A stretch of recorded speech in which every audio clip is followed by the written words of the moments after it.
Shalom. Ada kabar luar biasa.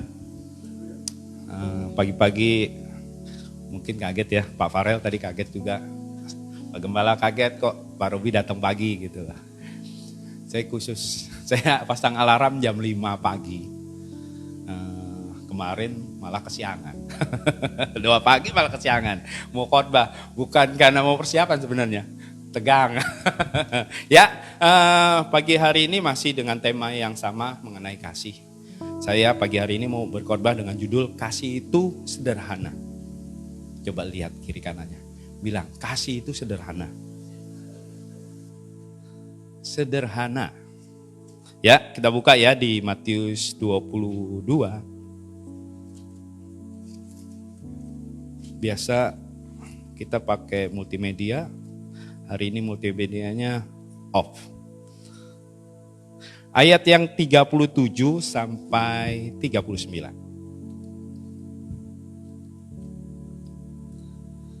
Demikian firman Tuhan. Jawab Yesus kepadanya, kasihilah Tuhan Allahmu dengan segenap hatimu dan dengan segenap jiwamu dan dengan segenap akal budimu. Itulah hukum yang terutama dan yang pertama. Dan hukum yang kedua yang sama dengan itu ialah kasihilah sesamamu manusia seperti dirimu sendiri. Amin.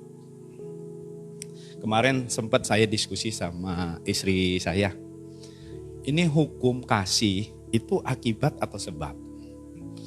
Beliau bilang ini akibat. Tolong koreksi ya kalau salah ya. Akibat. Rob, hukum itu dibuat karena adanya pelanggaran. Ya, kenapa ada pelanggaran? Karena manusianya yang melanggar. Sesimpel itu. Makanya Tuhan tetapkan ini hukum. Karena banyak sekali aturan-aturan yang ada. Tapi Tuhan katakan ini hukum yang pertama. Saya pagi hari ini hanya membahas mengenai poin yang mengasihi sesama.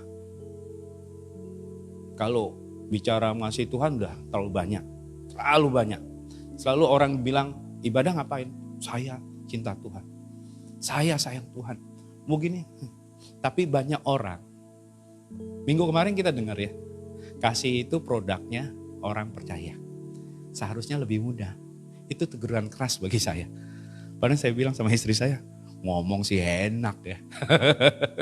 Ya, tapi ternyata memang itu harus mudah. Saya secara pribadi dalam pekerjaan di kantor itu sales. Sales yang menguasai produk itu akan lebih mudah untuk menjual. Benar? Ya, saya cetakan. Semua cetakan saya tahu, apalagi continuous form. Paham banget. Jadi kalau ngomong, bukan lagi kecap nomor 1. The best of the best kecap saya. Kenapa? Saya tahu dari buatnya, bahan bakunya sampai jadinya. Bahkan saya pegang kertas pun, ini berapa gram saya tahu. Isi dalam satu box saya tahu. Hafal banget. Apalagi bicara pagi hari ini bicara kasih. Bener ya? Kasih itu produknya orang percaya. Agak aneh kalau orang percaya gak tahu kasih. Padahal kita dibilang dibentuk dari kasih. Benar? Ya. Bicara kasih gak usah jauh-jauh deh. Kita harus bicara sesama. Sesama itu orang-orang yang sekitar kita. Saya selalu bilang sama teman-teman, lingkungan kita itu ada 3. Pertama, di rumah. Kedua, kalau bekerja itu di kantor. Jadi sepanjang jalan sampai kantor itu lingkungan kita. Ketiga, gereja. Amin. Ya. Pak, saya kan kerja di rumah. Itulah lingkungan kamu. Jadi keluarga kamu, ya lingkungan kamu. Kalau saya dari Jakarta Timur di Cakung, saya kerja di Sudirman. Jadi sepanjang jalan sampai Sudirman, itu lingkungan saya. Pertama ya, kita bicara lingkungan pertama di keluarga. Apa sih yang harus kita lakukan sebagai orang percaya mengenai kasih? Banyak orang lupa. Yang pertama, menghormati orang tua. Kenapa saya bilang ini menghormati orang orang tua yang pertama. Balik lagi, tanpa orang tua ini kita gak ada siapa-siapa. Amin. Makanya pertama itu orang tua. Kita buka ya di Matius 15, gak jauh-jauh kok. Matius 15 ayat yang 4 dan 6. Kalau gak ada multimedia kelihatan Alkitabnya dibaca. Matius 15 ayat yang 4 sampai 6. Sebab Allah berfirman, hormatilah ayahmu dan ibumu. Dan lagi, siapa yang muti ke ayahnya atau ibunya pasti dihukum mati. Tapi kamu berkata, barang siapa berkata kepada bapaknya atau kepada ibunya, apa ada padaku yang dapat digunakan untuk pemeliharaanmu, sudah digunakan untuk persembahan kepada Allah. Orang itu tidak wajib lagi menghormati bapak atau ibunya. Dengan demikian firman Allah, kamu nyatakan tidak berlaku demi adat istiadat. Jadi menghormati orang tua itu ibadah. Lebih hebat lagi kalau di dalam Ulangan 5 ayat 16 katakan kalau kita menghormati orang tua, lanjut usia. Benar gak? Saya sedikit bersaksi mengenai orang tua saya. Namanya orang tua. Kadang-kadang melakukan kebaikan untuk anak, itu gak pernah ngomong ya. Benar gak sih? Dia ini melakukan sesuatu untuk anaknya, tapi kadang-kadang, bukan kadang-kadang, seringkali mereka tidak langsung ngomong sama anaknya. Let's say begini, orang tua saya butuh uang. Karena dia takut atau karena sayangnya sama anak, dia nggak ngomong tuh sama anaknya. Bilang, Rob, pinjam uang kok. Rob, mama butuh. Nggak pernah ngomong. Tapi apa yang terjadi? Mama malah pinjam uang sama orang lain. Berjalannya waktu, namanya pinjam sama orang lain pasti ditagih ya. Mama kan gak enak ya. Kalau mama saya jadi bingung. Ditagih dia gak punya uang. Ujung-ujungnya apa? Bilang sama saya, Rob, mama punya utang. Rasanya gimana sih? Mau ngomel. Kenapa sih mama kalau butuh uang gak ngomong sama anaknya? Waktu itu kejadian, kenapa mama pinjam uang bayar kontrakan. Saya membayar kontrakan itu setahun 6 juta, murah ya di Lampung sih. Ya di kampung lah, 6 juta. Ternyata kontrakan itu 8 juta. Jadi mama itu pinjam 2 juta. Saya gak bicara bohong, ini live ya. Kejadian kemarin, mama bilang, mama pinjam uang 2 juta. Jadi untuk menutupi kontrakan. Tahu ya? Jadi mama itu gak mau ngomong sama saya karena dia sayang. Karena begitu banyak dana yang diminta ke saya. Tapi apa yang terjadi? Malah karena kejadian itu jadi saya harusnya marah. Kenapa? Ini bikin susah sendiri. Seharusnya ngomong ya. Setidaknya kalau saya sebagai anak, saya selalu memahami segala berkat yang saya terima itu ada bagian orang tua. Jadi anak-anak muda sini ingat, besok-besok kalau sukses, ingat ada orang tua. Yang gak minta kita berdoa buat kita, mama papa itu selalu buat doa buat kita. Ingat, dimanapun. Makanya saya ini mau marah. Kesel gitu loh. Kenapa sih? Allah, kasar ngomong, bukannya saya banyak duit ya. Tapi, kok gak ngomong gitu. Ternyata pas mama bicara, itu nangis. Minta maaf. Bukannya saya kesel apa gitu loh. Kok saya sebagai anak gak bisa dipercaya sama orang tua gitu loh. Ternyata saya pas tanya mama itu cuma gak mau nyakiti saya. Hal yang sama pun mungkin tidak sama persis seperti yang saya rasakan. Tapi pasti deh orang tua itu mau berbuat baik buat anak-anaknya. Tapi kadangkala anak-anak itu kadangkala cara yang dibuat untuk anak-anak itu keliru. Terus ngapain kita? Bagaimana? Mau gak mau. Kita harus, di sini kan poinnya menghormati orang tua ya. Sebenarnya simple loh, hormatin orang tua. Apapun kebutuhan orang tua kalau bisa kita penuhi. Kenapa? Jangan sampai, prinsip saya pribadi, jangan sampai kita nyenengin orang tua, kalau orang tua gak ada. Ngapain bagus-bagusin pusaranya? Ngapain bagus-bagusin tempat terakhirnya? Lebih baik apapun, berapapun, berapa banyak pun yang kita bisa kasih orang tua sekarang. Supaya apa? Gak nyesel. Amin. Ini loh. Firman Tuhan sudah jelas katakan, orang tua hormatin. Pak, sekarang banyak ya Pak, orang tua bahkan menganiaya anak, bahkan sebaliknya ya. Ya gak aneh, Alkitab sudah menulis inilah akhir zaman. Pastor Darwin bilang kan semua sudah degradasi. Sudah menurun nilai kasihnya. Sama-sama kita sekarang pagi hari ini kita belajar. Yuk, kalau masih punya orang tua, hormati orang tua. Apapun itu, jangan sampai nyesel. Sudah panjang lebar, ujung-ujungnya nyesel. Ketemu pas hari raya, ketemu pas ini doang. Kalau sekarang masih ada orang tua, kapan? Tanyakan pribadi, kapan kita ngobrol santai sama orang tua? Kapan kita bersenda gurau sama orang tua? Saya rasa gak semua orang ya. Makanya berbahagialah kalau kita sekarang masih punya orang tua.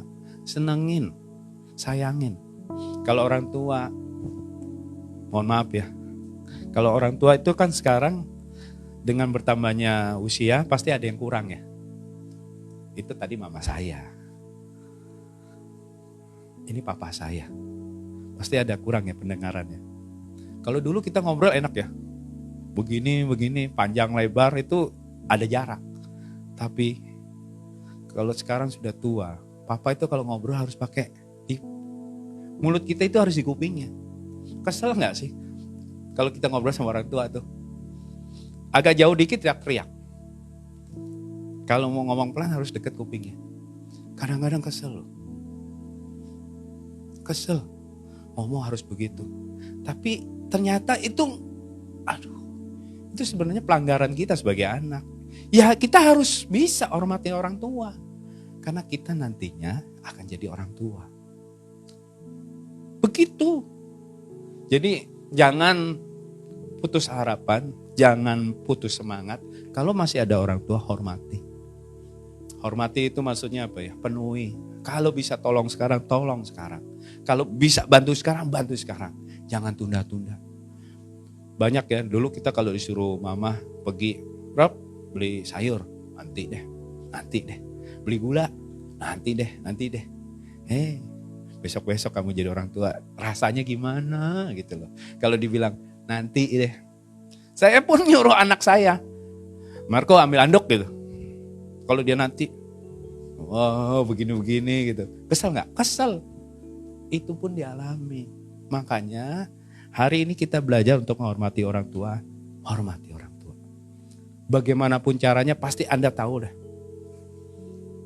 Kenapa? Anda kan sebagai orang percaya.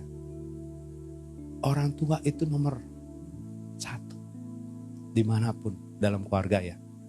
Ya nomor 1 Tuhan lah ya. Tapi jangan bicara aneh-aneh kalau orang tua sendiri kita gak pernah hormati. Ini loh poinnya. Anda mau sukses, Anda mau panjang umur, hormati orang tua. Deh, pulang dari sini atau nanti habis ibadah, ambil komitmen. Dia. Kalau hari ini Anda ribut sama orang tua, minta maaf. Cekek loh. Ya. Itu yang pertama. Kasih itu sederhana dalam keluarga. Yang kedua, saling mendukung. Saling mendukung. Mazmur 133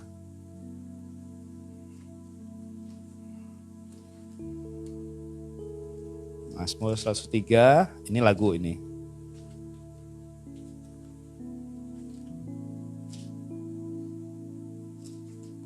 Biasa cepat ya. Toto nongol aja di layar. Ayat 1 sampai 3. Nyanyian ziarah Daud. Sungguh alangkah baiknya dan indahnya apabila saudara-saudara diam bersama dengan rukun. Seperti minyak yang baik di atas kepala meleleh ke janggut, yang meleleh ke janggut Harun dan ke leher jubahnya, seperti embun gunung Hermon yang turun ke atas gunung-gunung Sion, sebab kesanalah Tuhan memerintahkan berkat kehidupan untuk selama-lamanya. Amin. Kalau dalam keluarga punya kakak sama adik, saling dukung. Kalau Pak, saya anak tunggal, ya udah sama orang tua, saling dukung. Saling dukung itu dalam artian bukan cuma ngucap ya, kasih pertolongan. Kapan terakhir kali kita meluangkan waktu untuk bicara sama kakak atau adik? Kapan terakhir kali Anda bergandengan tangan sama kakak sama adik? Pak, saya kan udah gede. Iya, tapi kapan terakhir kali? Ini loh fungsinya saling mendukung. Saya alami ya, saya ini anak perantauan. Anak rantau. Dari Lampung rantau ke Jakarta. Yang bisa dukung, kasih dukungan siapa? Kakak atau adik. Kalau lagi pusing, stres, memang sih gampang ya curhat sama temennya. Tapi kalau kakak atau adik yang kasih support, itu rasanya gimana ya? Terlebih sama orang tua ya. Orang tua kasih support itu luar biasa ya. Ini loh, kita sama-sama saling mendukung. Jangan kalau kakaknya atau adiknya telepon, wah ini pasti mau pinjam duit nih. Jangan begitu. Jangan berpikiran yang negatif. Kenapa? Pak Robi bisa aja ngomong itu. Saya pun ngerasain. Itu adik saya. Kalau telepon tuh pasti ada mintanya. Bukan hanya uang, ada aja loh. Kok sampai sudah menikah, anak 2 pun masih kok. Tapi makanya itu kita itu harus bisa praktek. Gak usah keluar sana sini deh sama adik sendiri. Bagaimana? Kesel gak? Kesel. Orang mau telepon apa kabarnya dia tuh. Kok ada ini gak kok? Kok ada handphone baru gak? Handphone bekas gak kok? Orang mau ngobrol malah dia nanyain macam-macam. Gitu loh. Hari ini sama-sama ingetin. Kalau masih punya keluarga, adik, kakak atau siapapun yang dianggap saudara, yuk saling dukung. Jangan nanti kalau susah nih, adik saya yang pas di bawah saya itu ada di Amerika. Susah ketemu. Susah. Ujung-ujungnya kangen gak? Kangen. Cuman bisanya video call aja. Tapi kalau udah datang, ketemu, ribut aja. Aduh. Ini dibalik ya. Kalau bisa pas lagi ketemu itu lebih baik. Saya nggak tahu. Ini apa kata banyak orang ya. Kalau saudara itu kalau ngumpul malah bau gitu ya. Tapi kalau jauh kayaknya wangi gitu ya.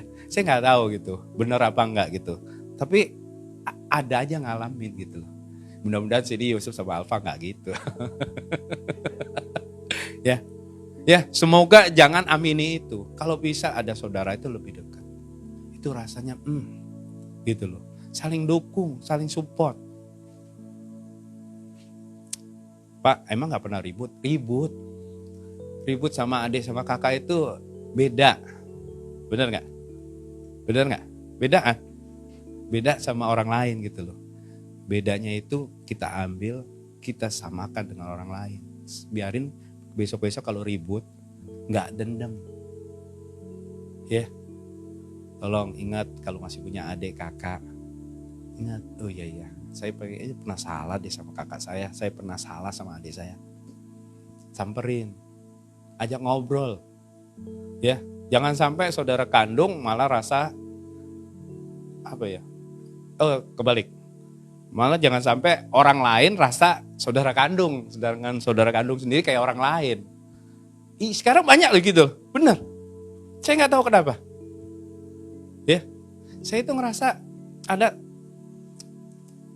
teman saking baiknya, itu rasanya kok kayak kakak gue sendiri gitu loh, kakak saya sendiri gitu. Saya nggak tahu kenapa. Tapi saya berharap sama-sama pagi hari ini kita belajar, yuk sama-sama saling dukung.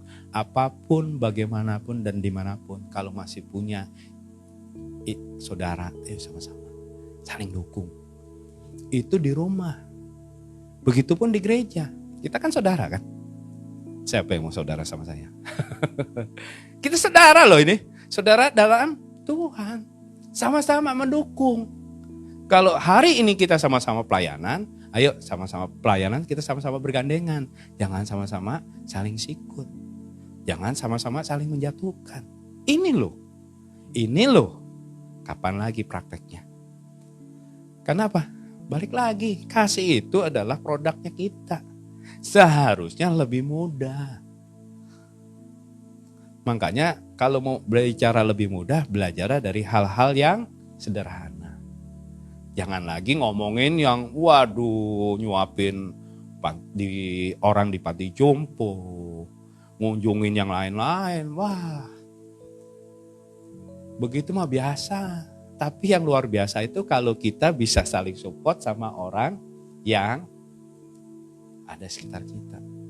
Lebih hebat lagi kata Tuhan, kalau kita ditampar pipi kiri, kasih pipi kanan, itu lebih hebat lagi. Kalau kita disakiti, kita bisa mendoakan dan memberkati orang itu baru luar biasa.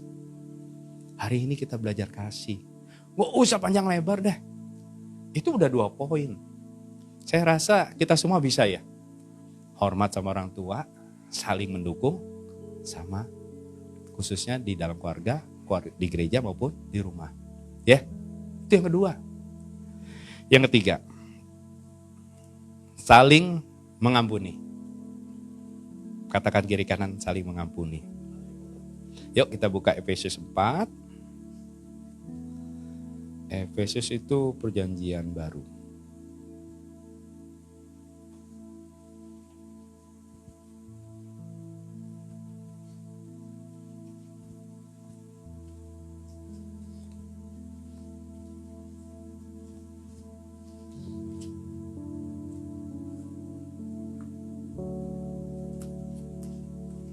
Udah dapat?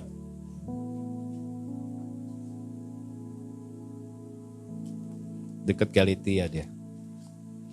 4 ayat yang 32 katakan.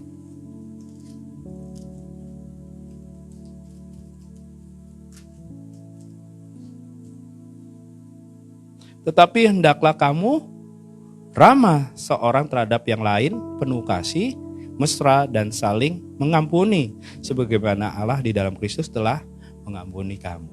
Amin. Saling mengampuni. Pak, kenapa sih kok ini masuk dalam tindakan kasih yang sederhana di dalam keluarga? Karena banyak dari kita sekarang ini kalau udah sebel, marah sama saudara, itu susah banget ngampunin. Benar ya? Banyak sekarang. Yang saya bilang tadi, teman bisa jadi saudara kandung. Rasanya seperti saudara kandung dibandingin saudara kandung sendiri. Kenapa? Kadang-kadang saudara kandung itu gimana gitu. Ya. Saya sih agak sebel sebenarnya dengan hal itu. Tapi ini loh, kejadian, kenyataan yang kita hadapi sekarang begitu. Malah kita sering ribut tuh sama saudara, itu jadi kepanjangan. Hari ini kita belajar untuk mengampuni. Kenapa sih kita harus mengampuni?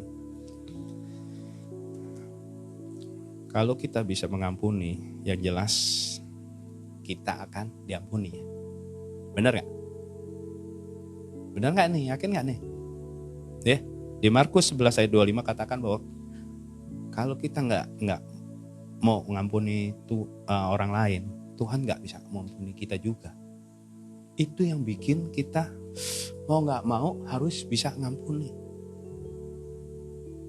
Kalau hari ini bahkan di Alkitab katakan kalau kamu beribadah masih ada hal yang nyangkut nih, mikirin A, B, kayaknya dia waktu itu dia begini. Selesaikan dulu. Benar gak sih? Hari ini kita belajar saling ngampuni. Ini loh, the power of forgiveness. Benar ya, Pastor? Kekuatan mengampuni. Kenapa? Kita bisa diampuni sama Bapa. Agak aneh kalau kita Sebagai orang yang katanya hidup dalam Tuhan, dalam kasih, kita gak bisa ngampuni. Pak, sulit. Kalau kita gak ada niat. Makanya kita bilang, bicara kasih itu produk kita harus bisa. Mau tidak mau kita harus bisa mengampuni. Takjub saya. Kalau saya berulang-ulang baca kitab, di Alkitab ini kisah Tuhan Yesus disalibkan. Apa yang dia omong?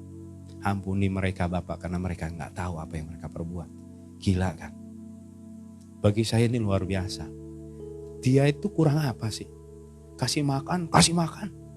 Mukjizat masih kalah loh. Benar gak? Gara-gara apa?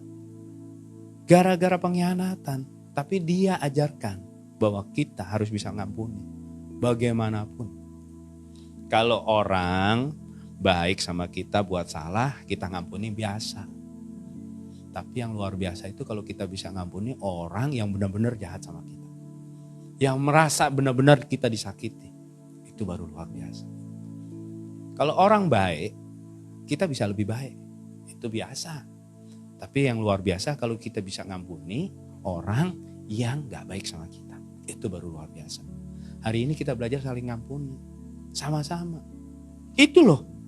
Pertama, kalau kita nggak bisa ngampuni, kita nggak akan diampuni. Terus apalagi sih Pak, kalau udah saling mengampuni, kita akan disembuhkan. Maksudnya apa Pak? Kadang-kadang kita sakit hati ya sama orang. Gak usah jauh-jauh deh. Ini pastor-pastor atau pelayan-pelayan di gereja ini jadi targetnya si iblis untuk membuat celah. Supaya apa? Kadang-kadang kita nggak sadar ya ngomong sama jemaat, kita salaman sama jemaat nggak senyum, itu buka celah kan? Padahal kita nggak niat, memang gimana gitu kita senyumnya ke sana, cuman orang lihat kita nggak senyum. Hati-hati. Ujung-ujungnya jemaat sakit hati nggak? Sakit hati. Kita pun jadi orang begitu ya, misalkan saya salaman sama Pak Irwan, Shalom, Pastor. Dia lagi ngomong sama orang lain gitu, muka kita nggak dilihat, sakit hati nggak? Sakit hati. Wah, baru jadi pastor sombong banget gitu kan? Gitu kan? Sakit hati nggak? Sakit hati. Tapi hari ini kita belajar buang jauh-jauh itu, jauh-jauh. Udah, anggap aja Pastor Irwan lagi bicara sama yang lain. Begitu aja, sesimpel itu, sederhana itu. Kadang-kadang kita terlalu muluk ngomongin kasih, padahal kita nggak bisa. Ya, misalkan hari ini Messi pas jadi PL. Kalau orang-orang kenal Messi, si Messi gitu. Tapi kalau nggak kenal, siapa itu? Suaranya gitu amat, Kalau nggak jaga hati, kita nggak bisa ngampuni. Aduh, ujung-ujungnya sakit hati. Sakitnya dulu sini. Bener gak? Saya pun ngerasain, balik lagi ya, sedikit kesaksian saya. Kalau saya boleh menceritakan kejadian saya di kantor. Saya gak mau minta dibela, saya anggap ini udah kelar, makanya saya berani cerita. Saya jadi karyawan itu, pasti karyawan itu ada target, ada penilaian ya. Pasti tahu ya namanya KPI. Kalau sebagai sales itu KPI-nya tahu, pasti ada revenue, ada target, ada yang dicapai. Sebagai sales, kalau semuanya itu poin A, B, C, D itu tercapai, aturannya itu targetnya didapat, benar. Tapi ini nggak berlaku buat saya. Nggak berlaku. Ada penilaian sendiri. Akhirnya saya kesel nggak? Kesel. Dan dianggap saya tidak mampu. Bagi saya, awal pertama kali dengar itu kesel. Istri saya doang yang kuatin. Semangat Rob, semangat. Akhirnya apa? Sampai pada akhirnya dari tadi saya nggak menerima, saya jadi menjadi kesaksian buat orang lain yang mengalami hal yang sama buat seperti saya. Saya bilang sama manajer-manajer yang lain, Pak, jika Anda kecewa, biarlah kecewa itu 1 hari, jangan sampai matahari terbenam. Biarlah besok ada harapan baru. Mereka pun menyaksikan apa yang saya bisa omong gitu. Bangga nggak? Bangga itu. Oh Tuhan tuh luar biasa. Di waktu kita kecewa, kita masih dipakai sebagai alatnya untuk berkati orang lain. Kalau kita tahu caranya. Hari ini jangan sampai kecewa, ampuni.